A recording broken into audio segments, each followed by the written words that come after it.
What's up, y'all? This is Austin Brooks with Dry Tight Roofing. Want to do a quick video on starter shingles.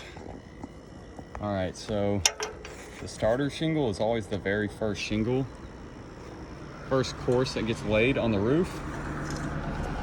Now look at this. They lined up the starter shingle with the 3-tab shingle. So like this joint right here with these two starter shingles should be like in the middle of the shingle. So the whole point in the starter shingle is to protect this, this gap right here between these two shingles. You want to have something up under it so the water doesn't damage the decking. Look, it lines up. They lined it up with the shingles. And what do you got? A bunch of wood rot all around. Read the instructions and do it right.